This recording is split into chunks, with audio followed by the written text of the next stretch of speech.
When you left WWE, do you feel like it planted a seed for Samantha to also go, I'm also thinking of leaving?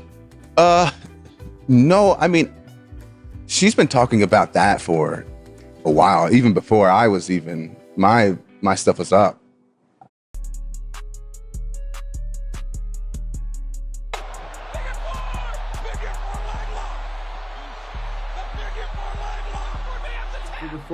Now today we got Ricochet speaks with Chris Van Vliet for the first time since leaving WWE.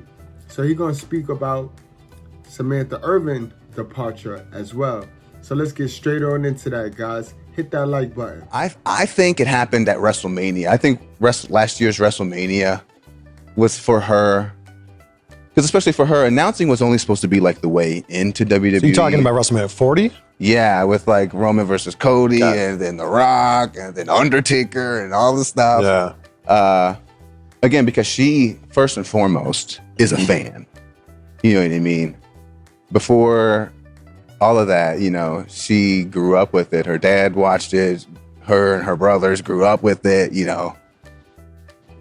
So, of course, yes, she's a performer. So her time performing and traveling the world performing got her to a position to where, like, Mark Henry found her and said, oh, this girl is amazing. We need her for something.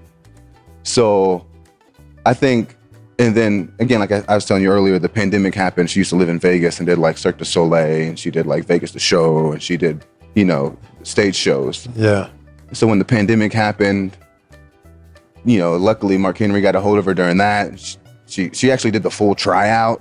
She did like the full tryout, like, because they didn't know she was going to be a ring announcer. Yeah, like to try out to be a wrestler. Mark Henry said, we just need this girl for something. She's so talented. We need her. And she did like, she's got pictures where she was like hitting the ropes, like her tailbone is bruised and her back is like bruised, like big bruises on her back. She did the whole tryout, taking bumps, body slams, did the whole thing. And then I think she was in NXT as actually an interviewer. And then I think once I think Greg Hamilton did his thing, and she replaced him on SmackDown because she was already interviewing, but they needed somebody, and then they were like, oh, she could do it, and so they just kind of said, hey, can you do this? And she was like, yeah, sure, because she was already doing 205 Live, and she was doing things like that. But again, I think ring announcing was only supposed to be the way in. She wanted to be like a character. That's what she's been her whole life. She's been stage performing her whole life. Drama club to stage performing to traveling the world doing stage performance, you know. So that's kind of what, you know, she hoped. But then I think once WrestleMania happened, I think she was like, that's the highest I'm going to get. That's the, because for her, she's a performer. It's funny because it's hard to explain, like, when you're just a performer, like, I guess announcing, because now she's getting kind of hate because she said she didn't enjoy announcing. Yeah. But she enjoyed making the WWE universe feel emotions, and she enjoyed using her voice to help promote and help, you know, move the company forward. But just literally the act of like coming to the ring and weighing at 230, like, she just, it's like, this is just my example. It's like having Mariah Carey, but she's just a ring announcer, and you don't get any of the other stuff Mariah Carey was. But when they start to give her more, like she's singing the national anthem, or singing, I think, God Bless America, yes. Bad Blood. Is that like, all right, here's some more stuff. Here's another chance to show what you can do. Yes, but also like, but she wants to be a stage performer. Like, it's hard to say, and it's funny because a lot of that stuff, she was like, man, I don't even like, she's like, I'm so nervous. Like, I don't even want to do this because it's so nerve wracking. Especially, she says like the anthem, singing the national anthem is like the hardest song you can sing.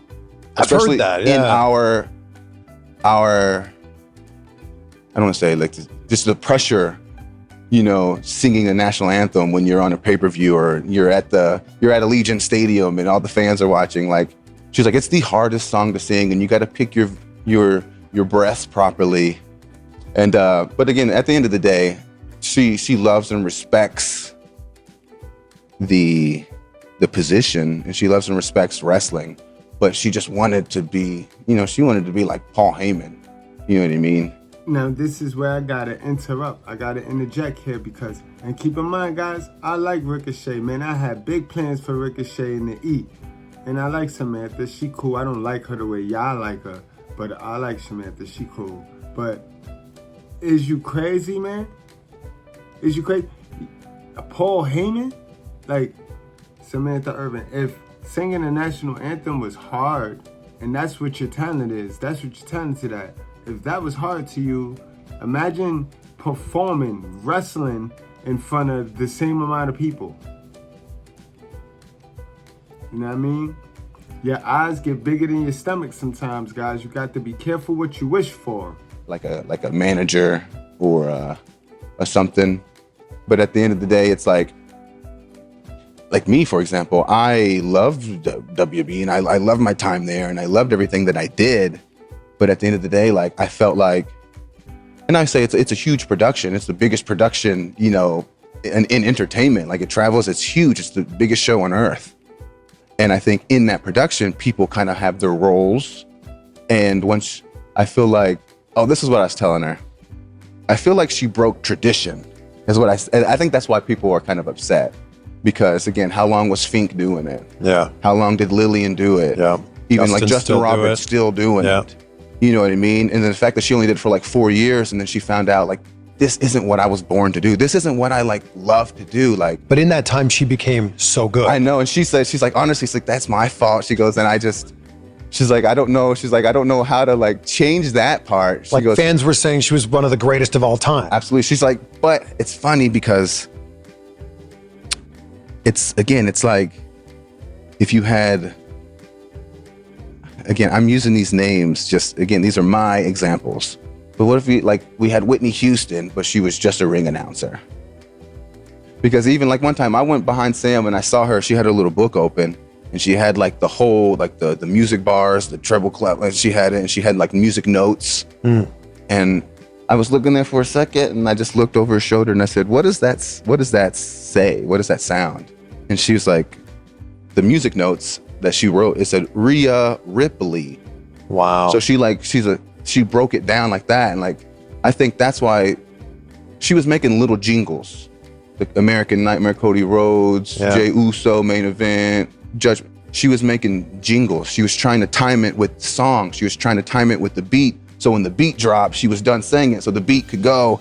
And she was really trying to tie it all together because she's an artist. She's a musician. Like, and that's what she naturally does. She's just not an announcer. So she wanted more. And it's like obviously there's no disrespect to any of that. It's like, just because that's not what you were born to do and that's not what you love to do, it's like, it's just crazy.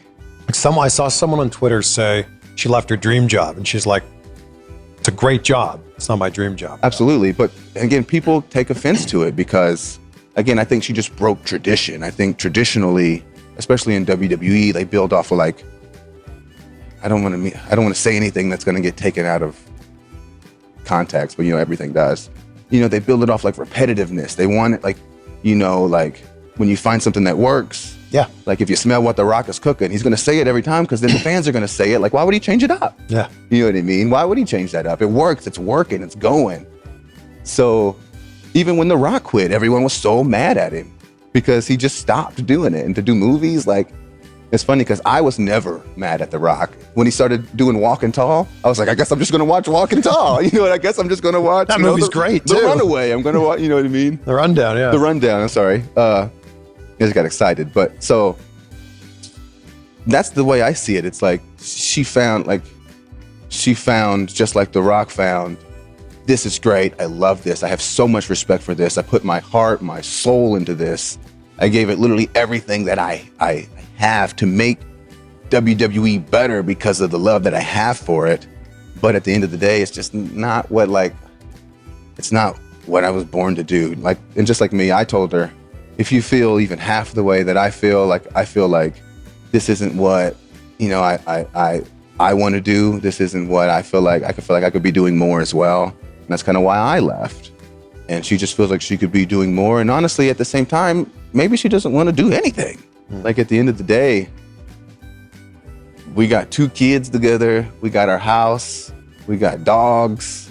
And I know it's crazy, but again, just the way she and I both kind of grew up, she wants to be at home a little bit more, and she wants to be able to take care of our kids and make sure they're getting to school on time and doing their homework. And she wants to make sure, like, I know when I come home, like, the house is clean and stuff. And like, that's what she literally wants to do. And so she's like, I might not even do anything for a while, whether that's make music, make whatever, like, she's like, I might not just do anything because this is kind of what I want to focus on. And I'm there with her. I'm like, hey, babe, whatever you want to do, I got your back. Like, if you don't want to do anything and you want to chill at the house, I got you. You can do that. You know what I mean? Because now she can travel with me whenever she wants. She can go with me wherever she wants. And we can take the kids now together, and we don't have to worry about if she comes to a show or people are going to think something, or, you know, we kind of just want to live our life a little bit. Now, here's the thing, guys. You get to do whatever you want to do, guys. That's the thing about being a grown-up. You get to do whatever you're going to do. So I'm not going to sit up here and question any decision that you 2 grown-ups make in your life. Just understand, Ricochet, grooming a lazy wife, a housewife in 2025 is very risky for a man of your stature. Understand that, guys. And the next thing I want to bring up, because they keep referencing to this WrestleMania thing. Now, this is exactly how WrestleMania ended. Right here, you see Brandy and Cody. And yes, Ricochet, if booked correctly, can be just as good as Cody Rhodes. But currently, right now, he is not. And I get it. You wanted, Samantha Irvin that is, you wanted to be in the middle of the ring with all the eyes on you, but it just didn't go like that. That's not where your chips fell, man. You are the ring announcer. And you do that very well. You don't wrestle well. You don't have a championship husband that to where you need to come out there when he wrestles. And Ricochet never needed a manager. He just needed the right booking. So Samantha, your eyes, like I said, got bigger than your stomach, and you took your ball and went home. And that's okay. That's okay. And that just goes to show you how these new women, they lack integrity. It's not that she broke tradition. It's these modern women, they lack integrity.